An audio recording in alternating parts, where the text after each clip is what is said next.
ठीक है, internal use के लिए ये रिकॉर्ड शुरू हो गया। ठीक है। तो ठीक है। क्वेश्चन हमारा ये है, ठीक है, स्लाइड पे रखा हुआ है क्वेश्चन। ठीक, अरे यार What happened? कुछ म्यूट कर ले अपने एंड से। ये तुम्हारा माइक वाइक हिल रहा है बहुत, एक हो रहा है। नहीं नहीं, म्यूट मत कर, माइक ढंग से पकड़ ले, म्यूट मत कर, मेरे को चाहिए तुम लोग, ये डिस्कशन हो, इंटरेक्टिव है ये। ठीक है। ठीक है। ठीक है, और खासकर गोची का पार्टिसिपेंट चाहिए। तो Okay. क्वेश्चन है कि 3,4 और 7,6 दो रैंडम पॉइंट्स है। अगर अगर तुम्हारी एनसीईआरटी में देखोगे तो तुम्हें लाइन में लिखा हुआ है, कुछ विजुअल नहीं, कुछ नहीं है। 3,4 7,6 दो पॉइंट्स दिए हुए हैं। अब ये नहीं पूछा इनका मिड पॉइंट क्या है, मिड पॉइंट निकालना आसान होता है। 9th में पढ़ा था कि 10th में पढ़ा था मिड पॉइंट? 9th. 9th में पढ़ा था। मिड पॉइंट कैसे निकालते हैं, दोनों के एक्स कोऑर्डिनेट ऐड कर लो बाय 2 और वाई कोऑर्डिनेट ऐड कर लो बाय 2, एवरेज होता है। उसको भी देखने का तरीका है, मिड पॉइंट देखने का तरीका है कि ये लाइन ये 3 पे है एक्स एक्सिस, सॉरी ये पॉइंट 3 पे और ये 7 पे है, तो जो इनका बीच का पॉइंट होगा वो 5 पे होगा। 3 और 7 के बीच में 5 है, और ये लाइन 4 पे और ये लाइन 6 पे है, इनके बीच का पॉइंट भी 5 होगा, तो 5,5 will be the mid point. अब तुम एवरेज से निकालो चाहे तुम विजुअली निकालो, तुम देख सकते हो मिड पॉइंट, कोई चीज 3 पे कोई चीज 7 पे, तो 3 और 7 का मिड पॉइंट 5 होगा और 4 और 6 का भी मिड पॉइंट 5 होगा। एवरेज ऑफ द नंबर्स देखने हैं, एक बार एक्सेस उठा लो, एक बार वाई उठा लो। तो तुमसे नहीं पूछा कि मिड पॉइंट क्या है, कहाँ गया, तुमसे नहीं पूछा मिड पॉइंट क्या है, तुमसे पूछा है कि क्योंकि मिड पॉइंट क्यों आ रहा है दिमाग में, मिड पॉइंट इसलिए आ रहा है दिमाग में क्योंकि mid point is one of those point जो इक्विडिस्टेंट होता है दो पॉइंट से। मिड पॉइंट का मतलब ये होता है कि भाई मैं बराबर डिस्टेंस हूँ, बीच में हूँ एकदम। बट तुमसे पूछा कि मिड पॉइंट तो चलो सब निकाल लेंगे, तुम एक काम करो, ऐसा पॉइंट निकालो एक्स एक्सिस पे जो इन दोनों से बराबर डिस्टेंस पे है। ठीक है, अब मेरा पहला गेस था 5,0। मैंने गड़बड़ ये कर दी, मैंने कहा 2 सेकंड में हो जाएगा, मैंने कहा एक्स एक्सिस पूछा है, वाई की जरूरत ही नहीं है, 4 और 6 हटा दो, 3 और 7 का बीच का पॉइंट क्या है 5, तो वो मैंने उसको उठाया पॉइंट को और मैंने एकदम नीचे कर दिया 5,0। तो फिर मेरे को रियलाइज हुआ कि नहीं ये लाइन स्ट्रेट तो है नहीं, ये पॉइंट तो कुछ इस तरह दिखेगा। अगर मैं मिड पॉइंट बनाने की कोशिश करूँ, नेक्स्ट स्लाइड जो मैं दिखा रहा हूँ, अगर मैं देखूं एक ऐसा पॉइंट दोनों से बराबर होगा तो थोड़ा सा शिफ्टेड होगा, 5 से थोड़ा आगे होगा।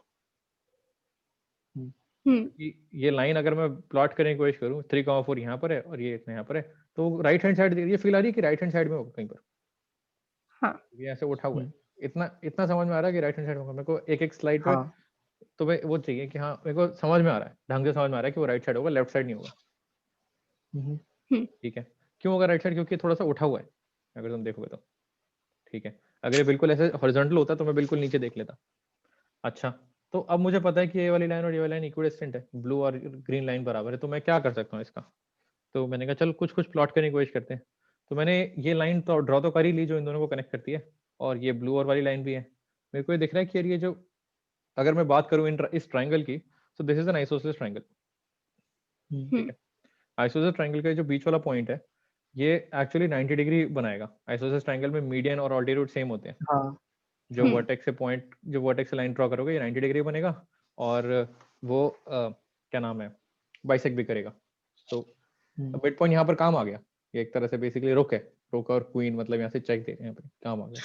ठीक है, तो मेरे को दिख रहा है 5,5 पे अगर मैं बैठूंगा, अगर मैं 5 मुझे पता है 5.5 मेरे लिए काम की चीज है, 5.5 से कितना दूर होगा मेरा पॉइंट मुझे देखना है। ठीक है, तो इस तरह सोचो कि तुम अभी 5.5 पे, तुम मार्केट में हो और तुम्हें घर जाना है। तुम्हें इतना पता है 5.5 से तुम्हें घर जाने के लिए तुम्हें 5 कदम नीचे लेने पड़ेंगे और फिर कुछ कदम राइट में लेने पड़ेंगे। ठीक है, अब सारा गेम इसका है कि कितने कदम राइट में लेने पड़ेंगे। ठीक है, क्योंकि तुम्हें पता है 5 स्टेप नीचे उतरना है तुम्हें, ये तो क्लियर है, क्योंकि एक्स एक्सिस पे आना है। अगर वाई एक्सिस पे आना होता तो 5 कदम लेफ्ट लेना होता, मतलब इस साइड जाना होता। ठीक है, वाई एक्सिस की बात नहीं कर रहा, मैं एक्स एक्सिस की बात करें। तो मेरे को जो फील आई, मेरे को समझ में आया कि यार 5 तो नीचे लेने लेकिन कुछ राइट भी लेना, तो 5,0 नहीं आंसर, समथिंग 0 होगा, समथिंग। ये जो डिस्टेंस है 5 से कितना आगे गया, ये अगर मुझे पता लग गई, क्योंकि यहाँ पर 5 से 7.5 आ रहा है ना हमारा आंसर, ये डिस्टेंस 2.5 है। अगर ये डिस्टेंस मुझे पता लग गया तो मैं 5 में ऐड करके आंसर निकाल सकता हूँ। मेरा सारा गेम इतना है।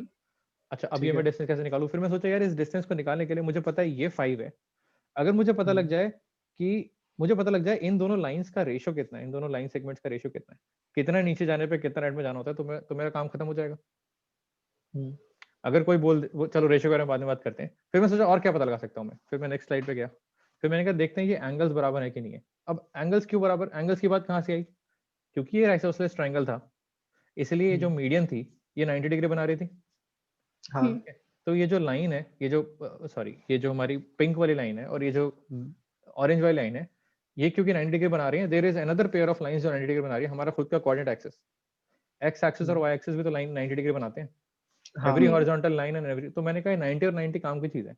फिर मैंने विजुलाइज करने की कोशिश की, मैंने कहा मान लेते हैं ये जो पिंक लाइन है ये सीधे खड़ी होती, वर्टिकल खड़ी होती, सॉरी हॉरिजॉन्टल खड़ी होती, ठीक है। अब मैं इसको धीरे धीरे ऊपर मूव करना शुरू करता हूँ, टेढ़ा करना शुरू करता हूँ। तो मैं एक्चुअली क्या कर रहा हूँ, टेढ़ा करता हूँ तो मैं क्या कर रहा हूँ कि ये वाला जो एंगल है, ये लाइन जो मेरा एक्स एक्सिस से एंगल बना रही है, ये बढ़ा रहा हूँ, हाँ, ठीक है। और उसी तरह से ये जो मेरा ऑरेंज वाली लाइन है, ये वाई एक्सिस से एंगल बढ़ रहा है। तो जितना मैं एक्स एक्सिस से बढ़ाऊंगा उतना ही जितना ही एक्स एक्सिस से ये पिंक वाली लाइन उठी होगी, उतनी ही ऑरेंज वाली लाइन वाई एक्सिस से उठी हुई होगी। हाँ, तो मेरे को समझ में आ गया। अब मैं इसको कांग्रुएंसी से प्रूव कर सकता हूँ, सब कुछ से प्रूव कर सकता हूँ, बट मुझे समझ में आ गया कि दोनों एंगल्स बराबर हैं। ठीक है, ठीक है। अब मुझे क्यों उठाया मैंने, कौन से दो एंगल्स बराबर है, ये दोनों एंगल्स मुझे समझ में आ गया बराबर है, क्योंकि ये जो पिंक वाली लाइन है ये एक्स एक्सिस से जितनी उठी हुई है उतनी ही ऑरेंज वाली लाइन वाई एक्सिस से उठी होगी। तो मैंने कहा इस बड़े वाले ट्राइंगल की जगह मैं छोटे वाले ट्राइंगल को देखता हूँ, यहाँ पर मेरा क्लू रखा हुआ है। तो अगर मैं छोटे वाले ट्राइंगल को देखूं, ये मेरी लास्ट स्लाइड है, यहाँ पर मेरा फिनिशिंग मूव आने वाला है, ठीक है। अगर मैं छोटे वाले ट्राइंगल को देखूं, ये सब मेंटली कर रहा हूँ मैं, छोटे ट्राइंगल देखूं तो ये छोटा वाला ट्राइंगल जो है, ये पॉइंट मुझे पता था 3,4, हाँ, और ये पॉइंट है 5,5। अगर मैं विजुलाइज करने की कोशिश करूं तो ये 2 कदम राइट और 1 कदम ऊपर चल रहा है। तो मेरे जो साइड्स का रेशियो है वो 1:2 है, सामने वाली साइड 1 और नीचे वाली साइड 2। ठीक है। ठीक है। मैंने कहा इस ट्राइंगल, ये छोटा वाला ट्राइंगल है, ये बड़ा वाला ट्राइंगल, सिमिलर ट्राइंगल हमने पढ़े हैं बचपन में, बट हमने कभी इसे कनेक्ट नहीं किया। हाँ, मैं इसको उठा के अगर मैं सीधा रख दूं, तो भी मेरा रेशियो 1:2 होगा। और इसको मैं जूम कर दूं या जूम इन जूम आउट कर दूं, मेरा रेशियो 1:2 होगा। मेरा रेशियो तो चेंज नहीं होगा बिकॉज ये ट्राइंगल सेम है। तो मैंने इस छोटे वाले ट्राइंगल से क्लू उठाया और इस बड़े वाले ट्राइंगल पे लगाया। मैंने कहा ये जो छोटा वाला ट्राइंगल है, इस ये वाला थीटा और ये वाला थीटा सेम है, तो मुझे रेशियो मिल गया 1:2। तो अगर मैं 5 कदम नीचे जा रहा हूँ तो मुझे 2.5 कदम आगे जाने होंगे। वो एक घोड़े वाली मूव है ये। तो 2 कदम नीचे और 1 कदम राइट, और तुम्हारा सिमिलर आंसर आ ट्रायंगल गया तक तो पहुंचे ही नहीं। और तुम्हारा आंसर आ गया 7.5। इसमें कोई इक्वेशन नहीं लगाई, सारा विजुअलाइज हो रहा है, हर चीज का एक एक मैंने वो दिया है, तो मैं लॉजिक दिया है कि कहाँ से कहाँ पहुंचना, क्यों ऐसा कर रहा था मैं वो भी बताया। एंगल की बात कहाँ से आई थी, 90 डिग्री इंपॉर्टेंट था, क्योंकि ये एंगल और ये 90 डिग्री क्यों आया, क्योंकि आइसोसेलेस ट्रायंगल था। आइसोसेलेस क्यों आया, क्योंकि उन्होंने बोला था इक्विडिस्टेंट है। तो ये सारा तुम्हें 3-4 मूव्स का गेम है, मेट इन 3 मेट इन 4 था ये। अब सिमिलर एक बार ट्रायंगल से दोबारा तो रिवाइज पहुंच कर नहीं लेते हैं, हुआ पाए। एक बार दोबारा रिवाइज कर लेते हैं हुआ क्या। देखो Shit, 2 shit, points shit. Given थे, ठीक है, 2 पॉइंट्स गिवन थे। हवा में पॉइंट्स गिवन है, पेपर पे लिखा हुआ है, कुछ नहीं पता क्या करना है। अगर किसी को कुछ नहीं पता, मैं कह रहा हूँ इक्वेशन से सॉल्व करना तो आसान है, 1,0 ले लो हाँ, और उससे कर लो, वो तो कोई भी कर वो लेगा। तो हो बट जाएगा। उससे उससे फील आई क्या, उससे 7.5 आ गया आंसर। हाँ ठीक है भाई, 7.5 से होगा, 60/8 आ गया, चलो जो भी है। तो मैंने कहा कि यार थोड़ा और लेट्स डिग डीपर, तो मैंने इनको प्लॉट करने की कोशिश की।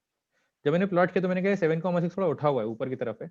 अगर मेरे को बराबर डिस्टेंस देनी है एक्स एक्सिस पे, अगर मैं 3 पे हूँ मान लेते हैं, अगर मैं इस स्लाइड को बंद कर सकता हूँ 1 सेकेंड। अब मैं अपना कहाँ गया, मेरा मेरा वर्किंग स्टेशन कहाँ गया, ये रहा। हाँ, इसमें से कुछ स्लाइड हटा देता हूँ मैं, रुको। नहीं, पॉइंट इंपॉर्टेंट है, ये भी इंपॉर्टेंट है, ये भी इंपॉर्टेंट है। अबे यार,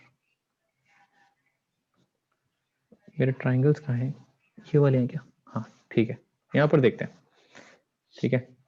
एक नई स्लाइड बनाता हूँ ताकि इससे कूड़ा मचा सकूँ इस पर, ठीक है। तो मैं सोचा कि यार मेरे को एक्स एक्सिस पे एक पॉइंट चाहिए। मेरा पॉइंट यहाँ नहीं हो सकता क्योंकि ये वाली लाइन पास है और यहाँ से मैं दूर हूँ, ठीक है। मेरा पॉइंट यहाँ इसके नीचे, मेरा पॉइंट यहाँ भी नहीं हो सकता, एग्जैक्टली इसके नीचे नहीं हो सकता क्योंकि ये डिस्टेंस ज्यादा है और ये डिस्टेंस कम है, ठीक है। तो मैंने कहा इससे बाहर होगा मेरा पॉइंट, राइट हैंड साइड होगा। क्यों? क्योंकि ये थोड़ा सा उठा हुआ है। तो फिर मेरे को समझ में आया, चलो बाहर है ये पॉइंट, यहाँ है, मुझे पता लगाना ये पॉइंट है कितना। ये मैंने रफ बनाया था तभी मेरा आंसर 7.5 आ रहा था, सोचो। मैं वहीं पर ही अंदर, अगर मैं मल्टीपल चॉइस कर रहा था तो मैं 7.5 टिक मारता आगे कर देता, 8,0 भी टिक मार सकता था, 7.5 भी टिक मार सकता था, बट मेरे को हल्की सी फील आ गई थी कि ये पॉइंट मेरा आगे की तरफ होगा। पहला स्टेप तो मेरा ये था। फिर मैंने क्या किया, चलो इक्विडिस्टेंस की बात हो रही है, पहले इसका मिड पॉइंट निकाल लेते हैं, जो कि बहुत ओवरली निकल गया था। क्यों? क्योंकि यहाँ से यहाँ की डिस्टेंस निकालनी है। ये क्या है, 3,4, ये तो समझ में आ गया। मिड पॉइंट तो नहीं समझाऊं, मिड पॉइंट 5,5 तो क्लियर है।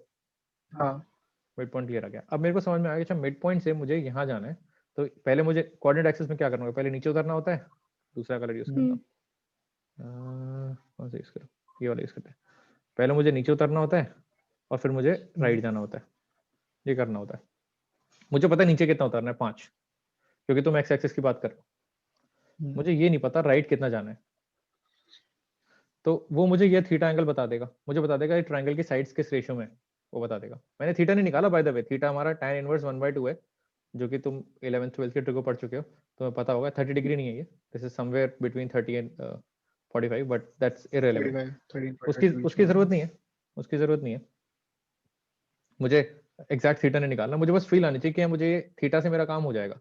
अगर मुझे रेशियो पता हो कि भाई ऐसे ट्रायंगल्स में रेशियो कितना, तो मेरा काम हो जाएगा। फिर मैंने नेक्स्ट स्टेप क्या किया, मैंने कहा चलो इस ट्रायंगल का थीटा नहीं पता, ये वाला एंगल नहीं पता, तो इसके जैसा कोई और एंगल है क्या? मैंने कहा हाँ है, ये रहा, यहाँ रखा हुआ है। और क्योंकि मेरे सामने कोऑर्डिनेट एक्सिस था, तो मुझे दिख रहा था कि ये इसमें मेरी लेंथ निकालनी आसान हो जाएगी। मुझे सॉल्व भी नहीं करना, मुझे दिख रहा है सामने ये 1 और ये 2 है, मैंने कैलकुलेट नहीं किया, मुझे दिख रहा है ये एक से ऊपर एक से नीचे है। मैंने कहा इसी ट्रायंगल को इन्होंने घुमा के यहाँ रख दिया है। These two are same triangle, similar triangle बोलो चाहे कुछ बोलो, ये दोनों ट्रायंगल सेम है, सेम 90 डिग्री। अगर दो एंगल सेम होते हैं तो बाय ए हम ट्रायंगल सिमिलर कर सकते हैं, ट्रिपल ए जो होता है, ये भी हमने 9 10 में पढ़ा था, 9 में पढ़ा था, 10 में पढ़ा था, सिमिलर ट्रायंगल्स। तो अगर दो एंगल बराबर है, 90 90 बराबर है, थीटा थीटा बराबर है, तो तीसरा एंगल भी अपने आप बराबर होगा। अच्छा थीटा थीटा बराबर क्यों है, वो कैसे फील आई? वो इसलिए फील आई क्योंकि ये जो मेरी पिंक वाली लाइन थी, ये अगर सीधे रखी होती, अगर सीधी रखी होती, ठीक है, तो निकालना तो एंगल 0 होता। जितनी ये बेंड हो रही है, जितनी ये ऊपर बेंड हो रही है, ठीक है, उतनी ही ऑरेंज वाली लाइन, ये जो ऑरेंज वाली लाइन है, ये ऐसे रखी हुई है, वो भी साथ में बेंड होगी क्योंकि 90 डिग्री फिक्स है, तो वो इधर बेंड होगी। तो ये दोनों एंगल्स बराबर होने चाहिए। तो ये ये तो वैसे ही एंगल प्रूव कर सकते हैं ना वैसे, उसके थ्रू क्या कहते हैं, एक नॉर्मल इसको ट्रायंगल एज्यूम कर लो, जो आपने 2:1 वाला करा है ना, उसे ट्रायंगल मान लो पूरा, तो 90 डिग्री हो जाएगा, और ऊपर वाला पार्ट होगा 90 माइनस थीटा। अब क्योंकि वो पूरा 90 है, हमें प्रूव नहीं करना, हम क्लास के क्वेश्चन सॉल्व नहीं कर रहे हैं, हमें मतलब प्रूव करके दिखाना भी नहीं है। अगर हमारे इंस्टिंक्ट काम कर रहे हैं ढंग से, तो बस हमें पता होना चाहिए कि हाँ ये एंगल दोनों बराबर हैं। अब कहानी इस एंगल की थी, तो मैंने कहा ये ट्रायंगल छोड़ो, इस ट्रायंगल पे आते हैं। ये साइड है मेरी 2, क्योंकि ये 2 यूनिट्स हैं, और ये साइड है 1। अच्छा 1:2 में चल रहा है क्या गेम? तो अगर मैं 5 नीचे जाऊंगा, तो ये लंबी वाली तो साइड 2.5 5 है, तो ये वाली 2.5 होनी चाहिए। तो 5 + 2.5 = 7.5, ये मेरा आंसर है। और y कोऑर्डिनेट 0 है, तो मेरा आंसर हो जाएगा 7.5, 0। और इसे 3 मिनट विजुअली में सॉल्व, करना होगा। नहीं 3 मिनट में तो नहीं करना होगा, आधा घंटा भी लगाओ, आधा घंटा भी लगाओ, कोई दिक्कत नहीं है। बट मैं इस क्वेश्चन के थ्रू तुम्हें समझाना चाह रहा हूँ कि स्ट्रेट लाइंस कितनी प्यारी चीज है, मतलब ज्योमेट्री कितनी कूल चीज है, कितनी सारी चीजें जो तुम्हें पढ़ी थी तुम्हें कहाँ कहाँ लग रही है। तो डिस्टेंस फॉर्मूला सब छुपा देता है, खेलने नहीं देता तुम्हें, कहता है इसलिए मुझे फॉर्मूले पसंद नहीं है। मतलब जितने कम यूज कर सकते हो यूज करो। वो उस दिन कह रही थी कि अरे use the formula, Khan academy की वीडियो में फॉर्मूला क्यों यूज कर रहे हो? यूज द फॉर्मूला नहीं, मतलब वो आइडेंटिटी थी, वो सामने थी, और वो a² - b² वाली थी। तो ठीक है, मतलब वो आइडेंटिटी के साथ, मतलब ऐसे है ना कि समझ गया, मतलब मैं इन मतलब जनरल बता रहा हूँ। मुझे मेरी मैथ्स के साथ हमेशा दिक्कत ये रही है, मेरी दिक्कत तो नहीं है मैथ्स के साथ, मुझे फर्क नहीं पड़ा, बट मैं कभी फॉर्मूले याद नहीं करता था। फॉर्मूले याद अपने आप हो जाते थे क्योंकि इतने क्वेश्चन सॉल्व करता था, तो मेरे को रट जाते थे। बट मेरे को रहता था कि नहीं, मैं एक बार इससे देख लूं हो क्या रहा है। मेरी हमेशा अप्रोच मैथ्स के लेके यही रहती है कि अच्छा मुझे पता लग जाए कि हो क्या रहा है। नहीं पता लगेगा कुछ केस में, जैसे हाइपरबोलिक फंक्शन राशि ने बताया था जब क्लास शुरू हुई थी। इसको मैं पॉज कर देता हूँ, ये स्टॉप रिकॉर्ड।